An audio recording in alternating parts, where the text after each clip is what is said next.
राज्य अधिवेशन के उद्घाटक माननीय विपिन कुमार जी, अरविंद कच्छप, दिनेश भगत जी,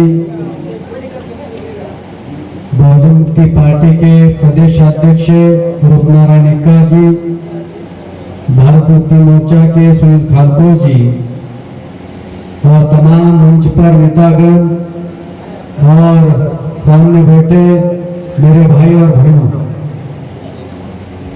बहुजन मुक्ति पार्टी के राज्य अधिवेशन पूरे राज्य में भारत भर में चल रहे हैं और हजारों की संख्या में चल रहे हैं। आज इस राज्य अधिवेशन में जो विषय लगाए हुए हैं, वास्तविक नेतृत्व के अभाव में एससी एसटी ओबीसी समाज का सत्यानाश से गंभीर चर्चा, वोट का अधिकार शासक बनने और शासक बनाने का अधिकार है, लेकिन गैर संवैधानिक इलेक्ट्रॉनिक वोटिंग मशीन ईवीएम के द्वारा वोट के अधिकार को शून्य करना ये शासक जातियों का षड्यंत्र है। यह गंभीर चर्चा, अलग अलग धर्मों को मानने वाले लोगों पर धार्मिक प्रताड़ना करना, लोकतंत्र की हत्या, एक गंभीर विश्लेषण, आदिवासियों का विशेष अधिकार 5वीं अनुसूची अमल में न लाना, आदिवासियों को खत्म करने का भयंकर षड्यंत्र साजिश, महिलाओं में सामाजिक एवं राजनीतिक नेतृत्व के अभाव से गंभीर समस्या एवं सटीक विश्लेषण, और आखिरी में विषय है बहुजन मुक्ति पार्टी एससी एसटी ओबीसी का अंतिम विकल्प क्यों, यह गंभीर चर्चा। साथियों, आप लोग सुबह से रैली कर हजारों के तादाद में इस मैदान में उपस्थित रहे। आज नेतृत्व का अभाव है, इसलिए एससी एसटी ओबीसी माइनॉरिटी की समस्या है। लीडरलेस क्राउड, नेतृत्वहीन गर्दी भीड़ समाज के अंदर कोई राजनीतिक सामाजिक परिवर्तन नहीं ला सकता। हमारा समाज नेतृत्व विहीन बनाया गया समाज है। जब बिरसा मुंडा ने हमारे समाज का नेतृत्व किया तो बिरसा मुंडा के संघर्ष से जयपाल सिंह मुंडा जैसा नेतृत्व उभर कर सामने आया। जब सम्राट अशोक ने नेतृत्व किया, छत्रपति शिवाजी महाराज ने नेतृत्व किया, छत्रपति शाहू जी महाराज ने नेतृत्व किया, बाबा साहब अम्बेडकर ने नेतृत्व किया, तो हमारे समाज में नेतृत्व निर्माण करने की एक फौज निर्माण हुई। लेकिन बाबा साहब अम्बेडकर जाने के बाद जो सामाजिक और राजनीतिक चेतना निर्माण बाबा साहब ने की थी, वो बाबा साहब जाने के बाद में वो राजनीतिक और सामाजिक चेतना ही हमारे समाज की खत्म की। फिर से कांशीराम साहब, डीके खप्पड़े साहब और आज के तारीख में माननीय वामन मेश्राम साहब द्वारा इस देश में एक लंबी लड़ाई लड़ी जा रही है और वामन मेश्राम साहब के नेतृत्व में देश भर में एससी एसटी ओबीसी और माइनॉरिटी के अंदर नेतृत्व निर्माण किया जा रहा है। नेतृत्व की फौज निर्माण की जा रही है। यह नेतृत्व किस लिए? समाज का प्रतिनिधित्व करने के लिए। हमें लगता था विष्णुदेव शायद ये हमारे आदिवासी का प्रतिनिधित्व करता है, ये छत्तीसगढ़ का मुख्यमंत्री है। लेकिन जब हमारे कार्यकर्ता को, आदिवासी कार्यकर्ता को, रूपनारायण एक्का जी को, सुनील खालका जी को और उनके टीम को और हमारे महिलाओं को जेल के अंदर बंद किया, तब हमने पक्का नतीजा निकाला कि ये आदिवासी का प्रतिनिधि विष्णुदेव नहीं है, ये भाजपा आरएसएस का प्रतिनिधि है। पत्थलगांव में आकर विष्णुदेव मुख्यमंत्री जो छत्तीसगढ़ के हैं उनको मैं चैलेंज कर रहा हूं, चेतावनी दे रहा हूं, फिर से हमारे कार्यकर्ता के साथ में पंगा मत लेना। ये जो हमारे कार्यकर्ता है, इनका नेता वामन मेश्राम साहब है।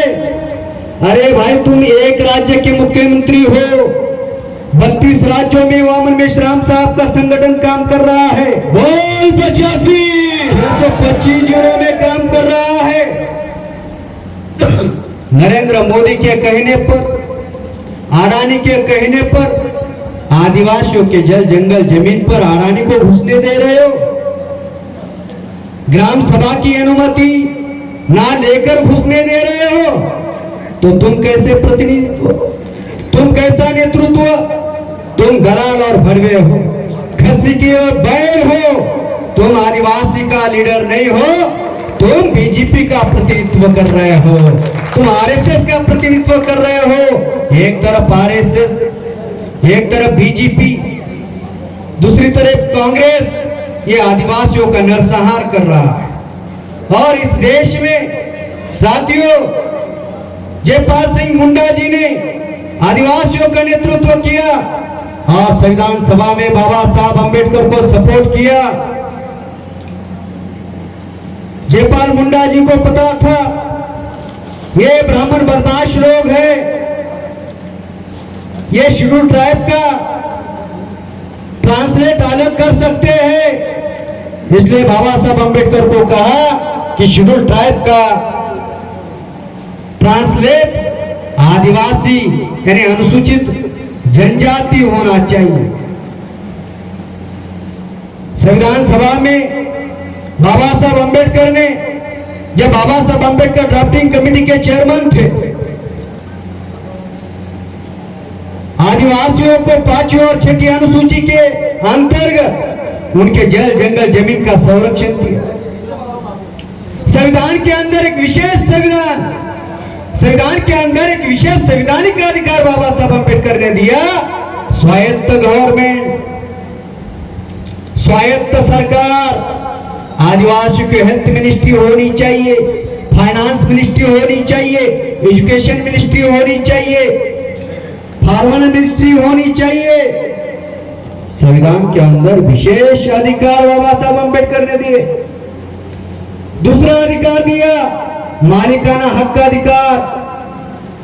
275 आर्टिकल के तहत आदिवासियों के लिए आर्थिक बजट का प्रावधान बाबा साहब अंबेडकर ने किया। साथियों, आज 10 राज्य बहुल क्षेत्र आदिवासी क्षेत्र है और ये जो 10 राज्य आदिवासी बहुल क्षेत्र है, ये स्वायत्त गवर्नमेंट होना चाहिए, लेकिन आज स्वायत्त गवर्नमेंट नहीं है।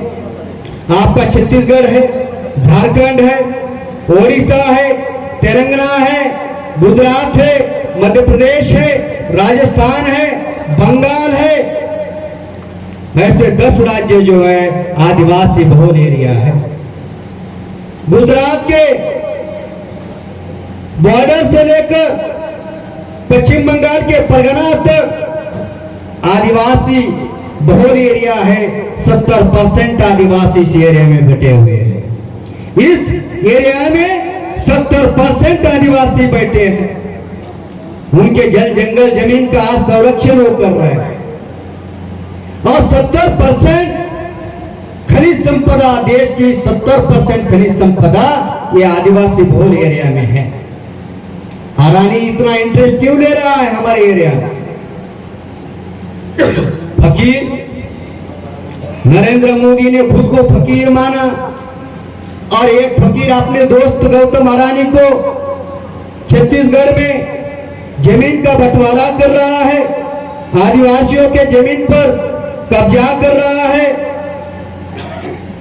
जिधर देखे उधर अडानी दिख रहा है। जमीन आदिवासियों की, जेल आदिवासियों का, जंगल आदिवासियों का, खेती आदिवासी कर रहे हैं, मेहनत आदिवासियों की, श्रम आदिवासियों का।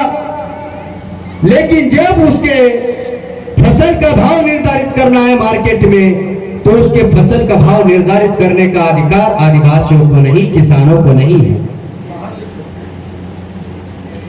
आदिवासियों के एरिया में कोयला खदान अडानी का, ये अडानी जो है गौतम अडानी गुजरात का है, नरेंद्र मोदी का अच्छा दोस्त है।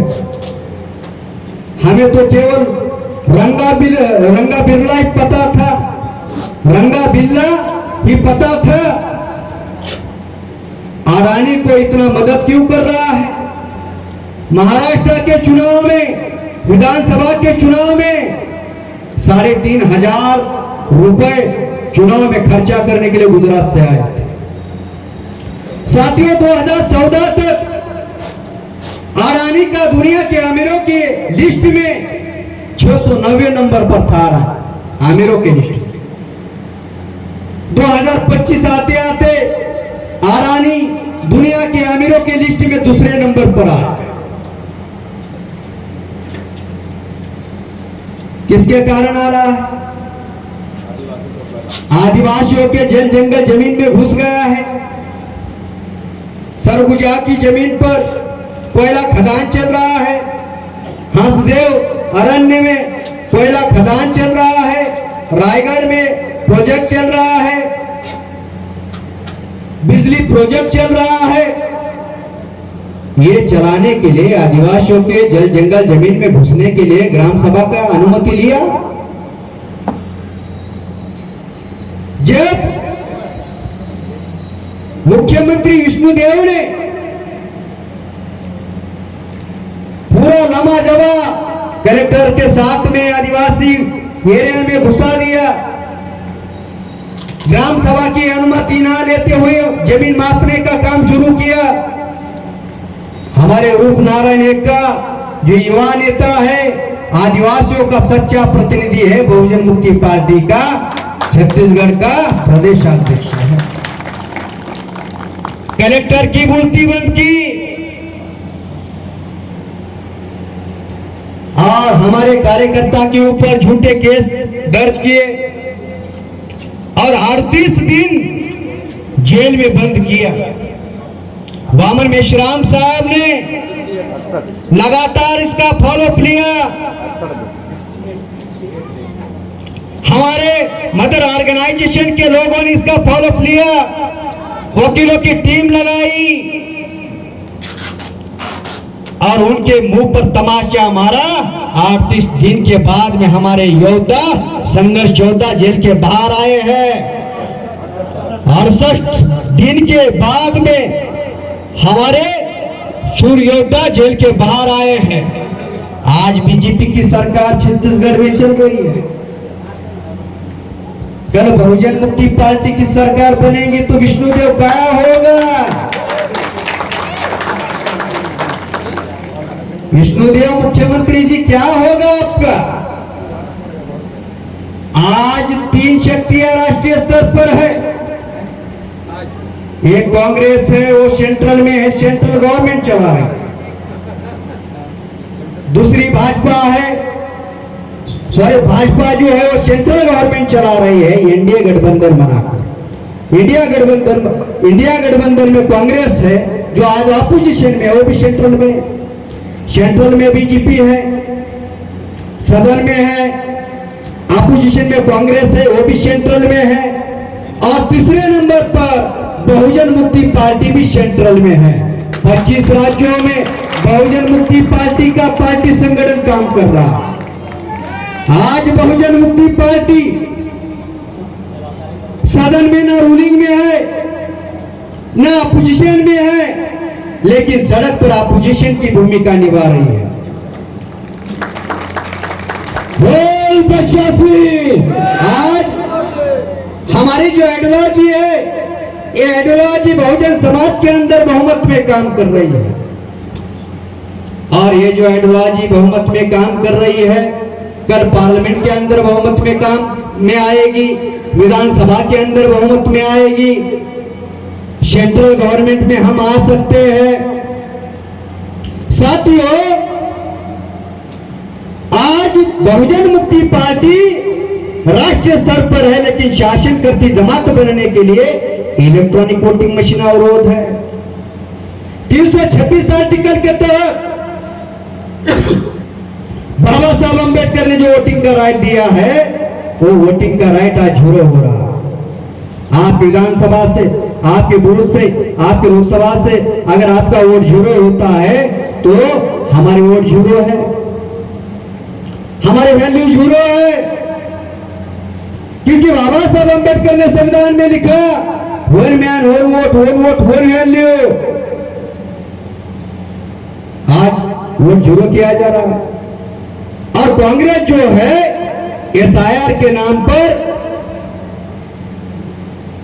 यात्रा निकाल रही है, वोट अधिकार यात्रा निकाल रही है।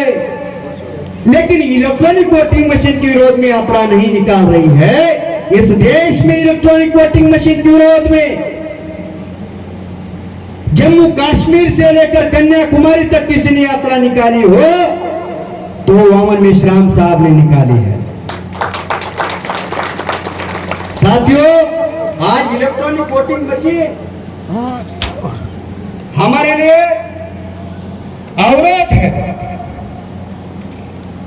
लेकिन मैं आपको बताना चाहता हूं यह अवरोध आप ज्यादा समय टिकने वाला है नहीं, ज्यादा दिन रुकने वाला है नहीं।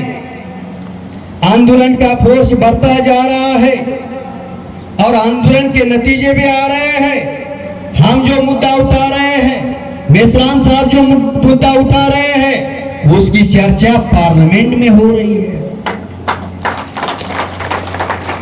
31 जनवरी 2024 को चुनाव आयोग को घेरने का कार्यक्रम जंतर मंतर पर हुआ। इतनी विशाल महारैली हुई,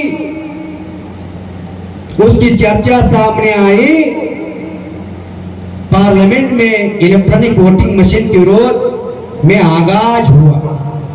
वामन मेश्राम साहब ने सड़क पर यह मुद्दा उठाया, सुप्रीम कोर्ट में यह मुद्दा उठाया तो सदन में उसकी चर्चा हुई। अखिलेश यादव ने कहा, सदन के अंदर कहा, मैं उत्तर प्रदेश के 80 की 80 लोकसभा की सीट भी जीतता तब भी मैं इलेक्ट्रॉनिक वोटिंग मशीन पर भरोसा नहीं करता। ये हमारे आंदोलन का रिजल्ट है। लोग कहते हैं आंदोलन से क्या होगा? आंदोलन से बदलाव आएगा, आंदोलन से परिवर्तन आएगा। आंदोलन अपने आप में एक रिजल्ट है। साथियों, 25 मई 2024 को पिछड़ों की जातीय दर गिनती को लेकर भारत बंद किया। लगातार ओबीसी को जागरूक करने का काम शुरू है। नरेंद्र मोदी ने कैबिनेट की मीटिंग बुलाई, कैबिनेट मीटिंग में प्रस्ताव रखा कि हम पिछड़ों की जातीय दर गिनती करेंगे,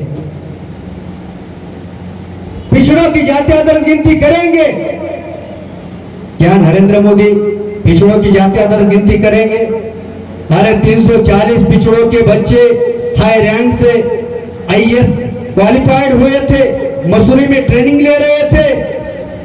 नरेंद्र मोदी ने रिजेक्ट किया, नॉन क्रिमिनल की मर्यादा सामने रखते हुए रिजेक्ट किया। सुप्रीम कोर्ट में हलफनामा दिया। क्या वो नरेंद्र मोदी पिछड़ों की जातीय दर गिनती करेगा? हमारे आंदोलन के कारण पिछड़ों के अंदर जागृति की लहर पैदा हुई। नीतीश कुमार ने पिछड़ों की जातीय दर गिनती बिहार में की, 64% आंकड़ा आया था कि नहीं आया था? हमारे आंदोलन के कारण। साथियों, आंदोलन से बदलाव आता है, आंदोलन से परिवर्तन आता है। आज देश भर में आदिवासी बहुल एरिया में आदिवासियों को उनके जल जंगल जमीन से खदेड़ा जा रहा है। आदिवासी है, इसकी पहचान क्या है? 2 चीजों से पहचान है। आदिवासियों का कल्चर, आदिवासियों का सांस्कृतिक रचना, और दूसरी जो है टेरिटोरियल पोजेशन। आदिवासी बहुल एरिया जो प्रादेशिक एरिया होता है, उससे आदिवासी पहचान जाता है ये आदिवासी है। अगर आदिवासियों को गैर आदिवासी बनाना है तो क्या करना होगा? इस रणनीति पर कांग्रेस ने काम किया, इस रणनीति पर आज बीजेपी काम कर रही है। आदिवासियों की पहचान खत्म करना है तो उनके जल जंगल जमीन से खत्म करो, उनको जल जंगल जमीन से उनका विस्थापन करो। आदिवासी उनका जल जंगल जमीन छोड़कर कहां जाएंगे? शहरों में जाएंगे। जो शहरों में आएंगे आदिवासी, क्या आदिवासियों का कल्चर शहरों के लोगों के ऊपर हावी होगा या शहरों के लोगों का कल्चर आदिवासियों के ऊपर हावी होगा? तो ये हमारी पहचान खत्म करना चाहते हैं और हमें हिंदू बनाना चाहते हैं, जो कि आदिवासी हिंदू नहीं है। कोर्ट के 16 जजमेंट है, कोर्ट के 16 जजमेंट में आदिवासी हिंदू नहीं है, लेकिन जबरदस्ती से हिंदू बनाने का षड्यंत्र किया जा रहा है। साथियों, हम अल्पसंख्यक नहीं है, हमारी वोट जो है वो बहुसंख्यक है। आज जिनके पास में वोट है वो राजा नहीं है, और जिनके पास वोट नहीं है वो राजा है। दो प्रकार की माइनॉरिटी है, एक रूरल माइनॉरिटी है जो अल्पसंख्यक ब्राह्मण है, जो शासक है, और दूसरी कन्वर्टेड माइनॉरिटी है जिसमें क्रिश्चियन है, जैन है, बुद्धिस्ट है, लिंगायत है, सिख है। आज क्रिश्चियन कम्युनिटी के ऊपर हमले हो रहे हैं, महिलाओं के ऊपर हमले हो रहे हैं, नन के ऊपर हमले हो रहे हैं, चर्च के ऊपर हमले हो रहे हैं, मुसलमानों के मदरसों के ऊपर हमले हो रहे हैं, मॉब लिंचिंग में मारे जा रहे हैं। और जो मॉब लिंचिंग करने वाले लोग हैं, जो दंगा फसाद करने वाले लोग हैं, वो संगठित शक्ति के साथ में कर रहे हैं। तो संगठित शक्ति का मुकाबला करना है तो संगठित शक्ति से हो सकता है। इसलिए मोहम्मद मेश्राम साहब ने जो हमें संदेश दिया है, 15 समूह को जोड़ना है। 15 समूह को एससी, एसटी, आदिवासी, शेड्यूल्ड ट्राइब, एक जल जंगल जमीन में है, दूसरा जो है शहरों में आया हुआ है, दोनों को जोड़ना है। तीसरा नॉमिनिक ट्राइब, जो नॉमिनिक ट्राइब है वो भी 14 करोड़ जनसंख्या है, उनकी ट्राइबल आइडेंटिटी खत्म की। 14 करोड़ ट्राइबल जो नॉमिनेट ट्राइब्स के लोग हैं उनकी आइडेंटिटी खत्म की। तो साथियों, जाति की पहचान देकर हिंदू बनाने का षड्यंत्र चल रहा है। इस षड्यंत्र को पहचानने की जरूरत है। आज इलेक्ट्रॉनिक वोटिंग मशीन द्वारा वोट के अधिकार को खत्म किया जा रहा है। इस अधिकार को बचाना है, संविधान के अधिकार को बचाना है, तो ये लड़ाई हमें लड़नी होगी, क्योंकि वोट के अधिकार में सभी अधिकार शामिल है। वोट का अधिकार खत्म होता है तो संवैधानिक सभी अधिकार खत्म हो जाएंगे। वोट का अधिकार बचता है तो संवैधानिक सभी अधिकार बचेंगे। वोट का अधिकार संकट में आया है, इसलिए आदिवासियों के 5वीं और 6वीं अनुसूची संकट में आई है। वोट का अधिकार खतरे में आया है, इसलिए स्वायत्त गवर्नमेंट आदिवासियों की होनी चाहिए, वो नहीं हो रही है। घनश्याम साहब ने कहा था, जैसे जैसे इस देश में बहुजन जागृति की लहर निर्माण हो जाएगी और बहुजनों का समीकरण बनते जाएगा, वैसे वैसे पार्लियामेंट का एज कम होते जाएगा, विधानसभा का एज कम होते जाएगा। यानी अस्थिर गवर्नमेंट बनेगी, अस्थिर सरकार बनेगी, मजबूर सरकार बनेगी। तो कांग्रेस ने इलेक्ट्रॉनिक वोटिंग मशीन के माध्यम से स्टेबल गवर्नमेंट बनाई। 2004 में स्टेबल गवर्नमेंट बनाई, 2009 में स्टेबल गवर्नमेंट बनाई, फिर भाजपा ने 2014 में स्थिर गवर्नमेंट बनाई, 2019 में स्थिर गवर्नमेंट बनाई, 2024 में भी वो लोग सरकार में है। और इलेक्ट्रॉनिक वोटिंग मशीन के माध्यम से बहुजन समाज कभी भी शासक होने वाला नहीं है, क्योंकि नरेंद्र मोदी या राहुल गांधी, उनको किसानों के वोट की आवश्यकता नहीं है, आदिवासी के लोगों की वोट की आवश्यकता नहीं है, नॉमिनेट ट्राइब के लोगों के वोट के अधिकार की आवश्यकता नहीं है, माइनॉरिटी के वोटिंग की आवश्यकता नहीं है, क्योंकि उनको वोट देने वाली इलेक्ट्रॉनिक वोटिंग मशीन है। अगर हम इलेक्ट्रॉनिक वोटिंग मशीन का बंदोबस्त संगठित शक्ति के साथ में करते हैं तो शासक बनने के लिए बहुजन समाज के लिए एक अवसर है, हो शकत है। इसलिए साथियों, आदिवासियों की पहचान जो है ये खत्म की जा रही है, इस षड्यंत्र को पहचानने की आवश्यकता है। विष्णुदेव साय, तुम आदिवासी हो लेकिन आदिवासियों का प्रतिनिधित्व नहीं कर रहे हो। हम भी सरकार बनाएंगे, हमारी भी सरकारें आएंगी। सत्ता की जो चेयर होती है ये 5-5 साल के लिए बदलती है। हम तो समाज में व्यवस्था परिवर्तन की लड़ाई लड़ रहे हैं, व्यवस्था परिवर्तन करना चाहते हैं, बहुत ऐसा परिवर्तन करना चाहते हैं, सम्राट अशोक का काल लाना चाहते हैं, स्वर्ण युग, गोल्डन एज। इसलिए वामन विश्राम साहब के नेतृत्व में देश भर में आंदोलन चल रहा है। आंदोलन से बदलाव आएगा, आंदोलन से परिवर्तन आएगा। जब जब इस देश में आंदोलन खड़ा हुआ है तब तब सत्ता में परिवर्तन आया है। वीपी सिंह ने आंदोलन चलाया, राजा नहीं फकीर हूं, देश की तकदीर हूं, भूखों घोटाले के विरोध में आंदोलन चलाया। वो देश के 8वें प्रधानमंत्री बने। प्रफुल्ल कुमार ने आसाम में आंदोलन चलाया, वो वहां का मुख्यमंत्री बना। केजरीवाल ने 2 स्टेट में सरकार बनाई, एंटी करप्शन का आंदोलन चलाया, एंटी करप्शन नहीं हुआ, लेकिन केजरीवाल की 2 स्टेट में सरकार बनी। अभी दिल्ली की सरकार चली गई है, पंजाब की सरकार चल रही है। भूतकाल में जिन लोगों ने भारत बंद का आंदोलन चलाया, राम मंदिर का आंदोलन चलाया, वही लोग आज सेंट्रल गवर्नमेंट चला रहे हैं। भूतकाल में जिन लोगों ने भारत बंद का आंदोलन चलाया, वही लोग आज सेंट्रल गवर्नमेंट चला रहे हैं। और वर्तमान में हम भी मेश्राम साहब के नेतृत्व में भारत बंद का आंदोलन चला रहे हैं। निश्चित तौर पर बहुजनों की सेंट्रलाइज गवर्नमेंट बनाएंगे। बाबू जगदेव कुशवाहा जी ने कहा था, बिहार के बाबू जगदेव कुशवाहा जी ने कहा था, हमारी पहली पीढ़ी मारी जाएगी, दूसरी पीढ़ी जेल जाएगी, तीसरी पीढ़ी सत्ता में आएगी। बाबू जगदेव कुशवाहा जी को पुलिस थाना के अंदर गोली मारी। आदिवासियों में जो लीडिंग करने वाले हमारे महापुरुष थे,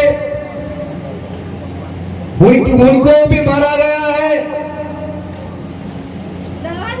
हमारी दूसरी पीढ़ी जो है वो वामन मेश्राम साहब के नेतृत्व में जेल भर आंदोलन कर रही है। कर रहे कि नहीं कर रहे? आप सोचोगे अभी तीसरी पीढ़ी सत्ता में आने की राह देखेंगे? नहीं, वामन मेश्राम साहब के ही नेतृत्व में हमें सत्ता में आना है।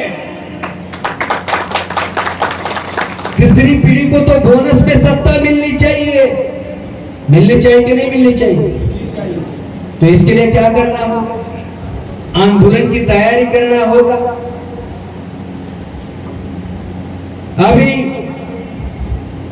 4 टप्पों का चरणबद्ध आंदोलन मेश्राम साहब के नेतृत्व में हो रहा है। पहला फेज जो था 10 सितंबर ज्ञापन देने का था, ब्लॉक और तहसील स्तर पर दिया। दूसरा आंदोलन का चरण है 17 सितंबर, जिला स्तरीय कलेक्टर कचहरी पर धरना प्रदर्शन होगा। तीसरा चरण जो है 25 सितंबर जेल भर आंदोलन होगा।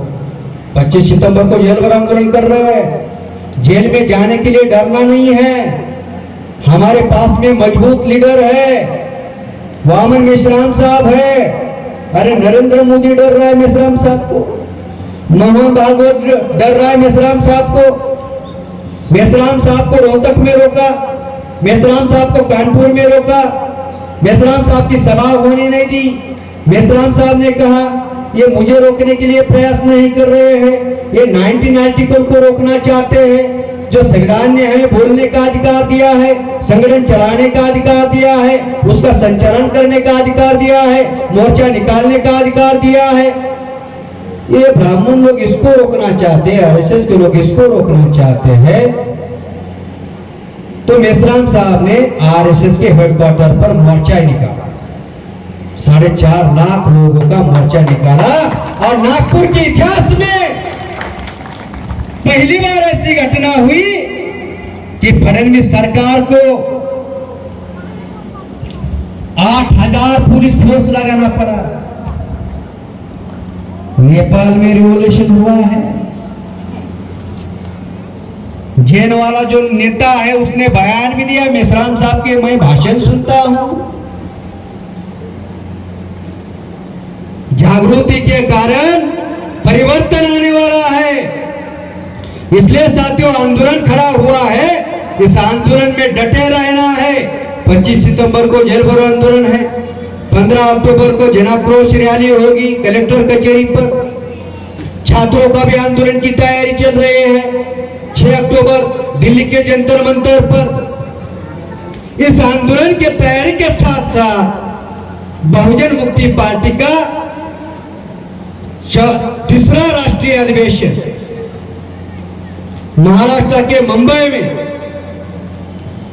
तिलक ग्राउंड, तिलक नगर, चेंबूर में होने जा रहा है। इस बहुजन मुक्ति पार्टी के तीसरे राष्ट्रीय अधिवेशन को भी आपको काफी संख्या में, भारी मात्रा में आना होगा और बूथ बूथ तक बहुजन मुक्ति पार्टी का संगठन बनाना होगा।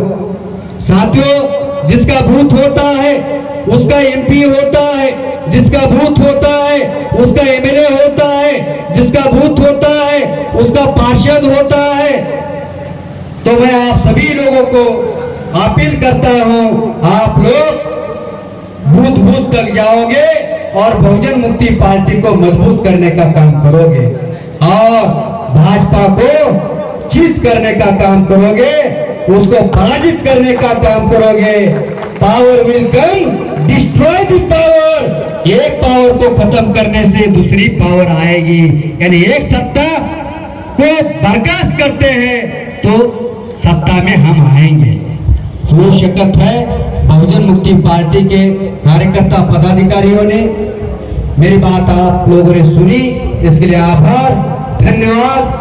जय मूल्यवासी, जय भारत।